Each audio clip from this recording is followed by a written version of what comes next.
আকারের পরীক্ষার পাশাপাশি মাঠে আপনারা সহজে যাতে পরীক্ষা করতে পারেন সেটা নিয়ে একটু কথা বলি। যে 1 চা চামচ ইউরিয়া সার নিয়ে যদি আপনারা আধা গ্লাস পানিতে দেন তাহলে সেটা হচ্ছে সুন্দরভাবে গলে যাবে এবং একটা ঠান্ডা অনুভূত হবে। এটা যদি হয় তাহলে জানবেন যে না আমার সারটা সঠিক আছে। আর বাজারের নর্মাল ইউরিয়া সারটা ভেজাল খুব কমই আসে, আসলে না বললেই চলে। আপনার ভেজাল আসে টিএসপি, ড্যাপ, এগুলো হচ্ছে ভেজালের পরিমাণটা বেশি। হ্যাঁ, তো এইটা আমি কি 5 মিনিট বলবো? আচ্ছা, তাহলে আমি বলি। আচ্ছা, টিএসপি সার হচ্ছে আপনার ওটা একটু শক্ত।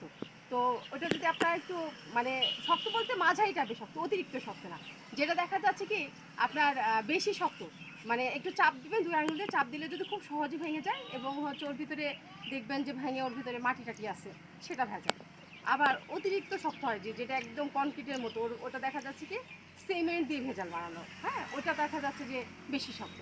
তো আমরা হচ্ছে আরেকটা কি এটা যে আমি 1 চা চামচ নিলাম, দিয়ে দেখা যাচ্ছে আধা গ্লাস বা 2 চা চামচ পরিমাণ পানি নিয়ে কাঁচি গ্লাসের মধ্যে ওটা আমি গোলালে পরে ওটা দেখা যাচ্ছে ইউরিয়াটা যেমন একেবারে স্বচ্ছ দ্রবণ তৈরি হবে, এটা একটু ঘোলাটে দ্রবণ তৈরি হবে এবং হচ্ছে ডাবের পানির মতো, মানে একেবারে সাদা না, এটা একটু গলে যাবে কিন্তু নিচে কোনো তলানি পড়বে না, একদম এতে কোনো অবশিষ্ট থাকবে না, একদম সুন্দরভাবে এটা গলে যাবে। তাহলে বুঝবো আমরা যেটা টিএসপিটা আসল।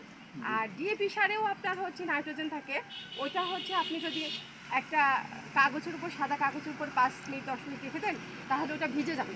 হ্যাঁ, সুন্দর মানে একেবারে ভিজে যাবে দিয়ে, এবং যদি ওটা যদি ভেজা হয় তাহলে কিন্তু ভিজবে না, মানে যেহেতু বাতাসের সংস্পর্শে আসলে কিন্তু ড্যাপটা গলতে শুরু করে।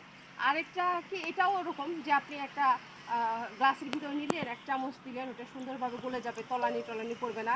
আমাদের কি আলটিমেটলি আমরা যখন জমিতে সার সেচ একসঙ্গে দিই যে যাতে আমার ওটা সুন্দরভাবে পানির সাথে মিশে যায়, যেগুলো পানির সাথে মিশবে না সেগুলোই ভেজাল, বুঝছেন? তো তার ভিতরে আবার কি যে সবগুলো যে সাদা দ্রবণ তৈরি হবে সেটা না। যেমন আপনার ইউরিয়াটা হবে একদম স্বচ্ছ, টিএসপিটা হবে আপনার হচ্ছে